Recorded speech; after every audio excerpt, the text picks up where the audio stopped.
Welcome back to the Test Lab. I'm Dr. Watt, here to shepherd you through the lunacy of illumination.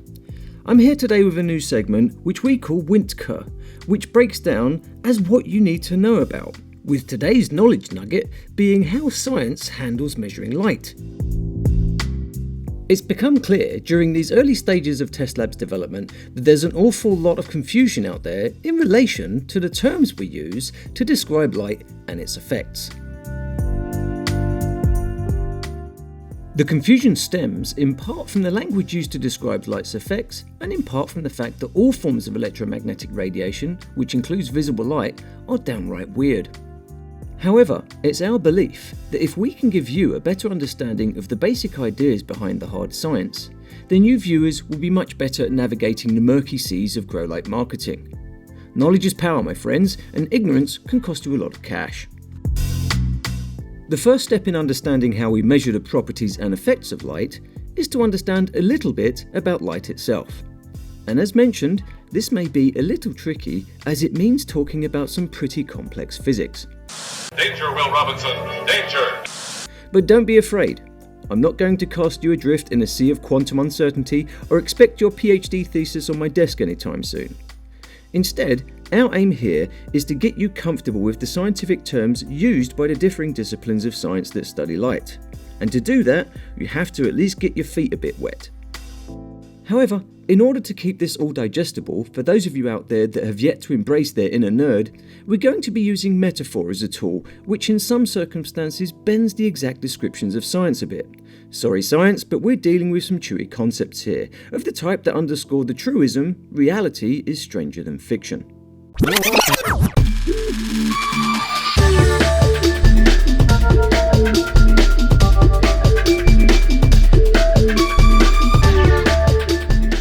So let's start with the obvious question.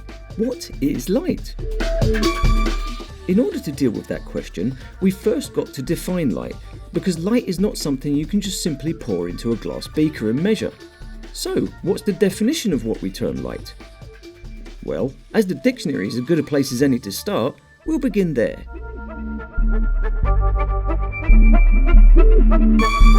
And straight away, the problem of measuring light starts to come into focus. The first definition in the dictionary reads, something that makes visible or affords illumination, which is about as useful as a chocolate teapot with regards to giving us something we can measure. Thankfully, the second and third definitions are of much more help. They are the definitions that physics uses. And they are, firstly, that light is electromagnetic radiation, to which the organs of sight react, ranging in wavelength from about 400 to 700 nanometers and propagated at a speed of 186,282 miles per second, considered variously as a wave, corpuscular, or quantum phenomenon. The other definition follows this theme, a similar form of radiant energy that does not affect sight organs, such as infrared. Okay, so to reiterate, light, in terms of the stuff we're trying to measure, is in fact electromagnetic radiation, but not just any electromagnetic radiation.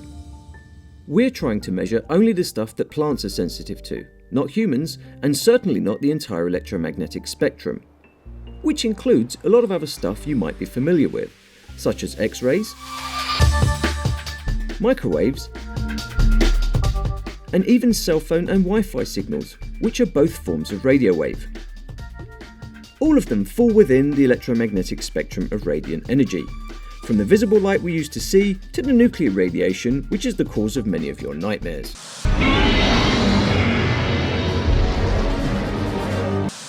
All of them exhibit a mind-bending property that makes measuring any type of electromagnetic radiation a very tricky proposition. It's a problem known as particle-wave duality, and it goes like this. In the late 19th and early 20th centuries, a bunch of clever persons such as Albert Einstein, Niels Bohr, Max Planck and Arthur Compton, to mention just a few, spent many years investigating and discussing the odd results stemming from experiments into the behaviour of visible light.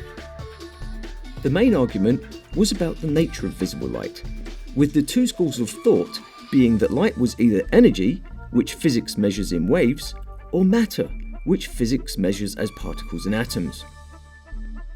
But light could not be described as just one or the other, as it exhibited the properties of both. In experiments using particle physics, particles of light called photons behaved as particles should. But in experiments conducted using wave physics, light waves behaved as waves should.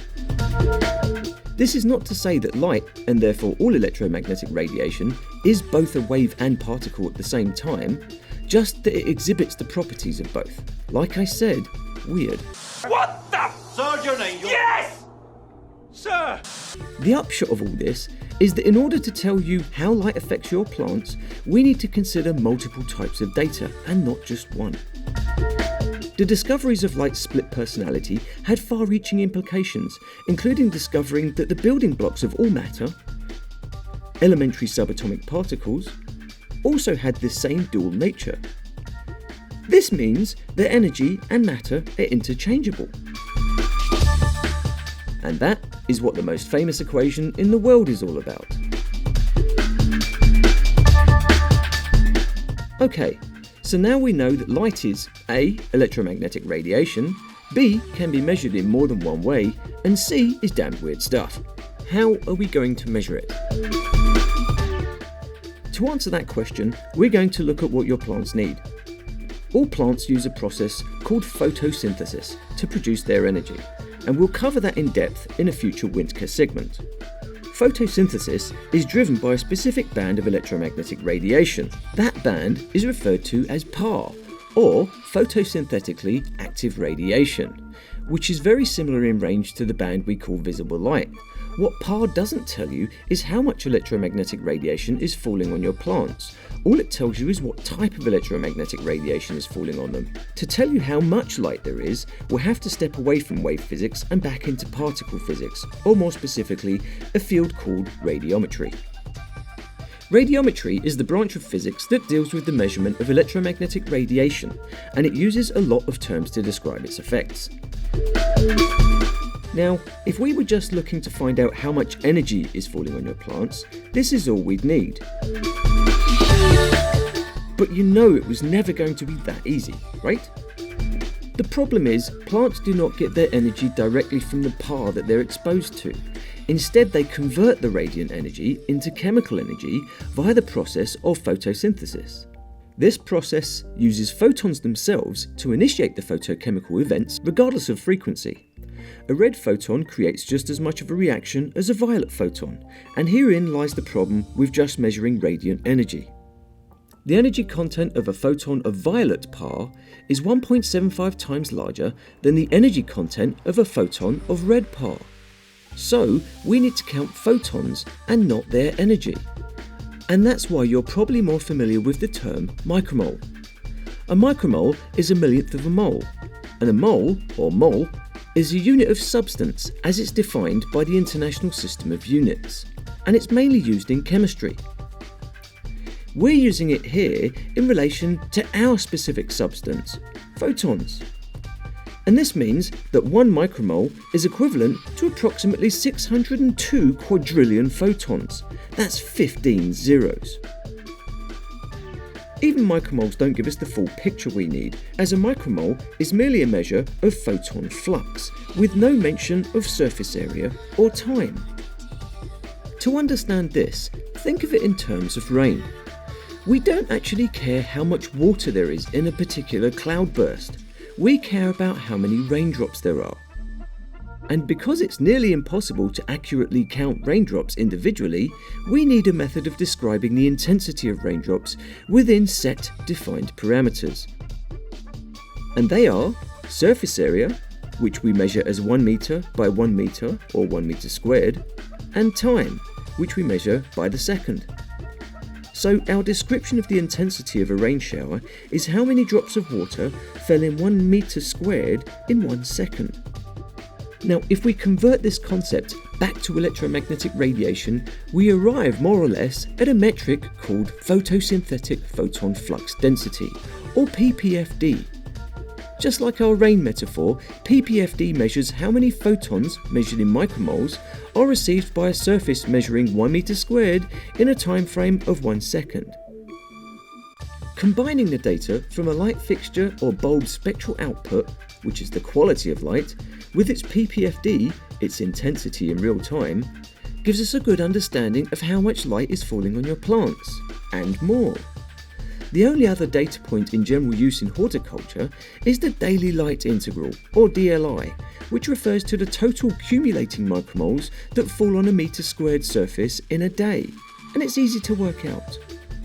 Simply multiply your PPFD result by the number of seconds in a minute, the number of minutes in an hour, and the number of hours your fixture was on to count a day. Now, this is the point where some of you are wondering how to convert PPFD into lumens or candle power. And although there are ways of doing that, please don't. Please put down your weapon. You have 20 seconds to comply. I think you'd better do what he says, Mr. Kenny. I say this because, unless you're growing humans in your facility, you shouldn't give a about either lumens or candle power. Both of these units come from yet another branch of physics called photometry. Photometry measures light with wavelength weighted with respect to a standard model of human brightness perception. It essentially deals with how humans see light, and as we've mentioned earlier, although similar in range, the two differ substantially. In fact, if you ever hear of someone using lumens in relation to grow lighting, you now know that they don't understand what they're talking about, so feel free to point and laugh.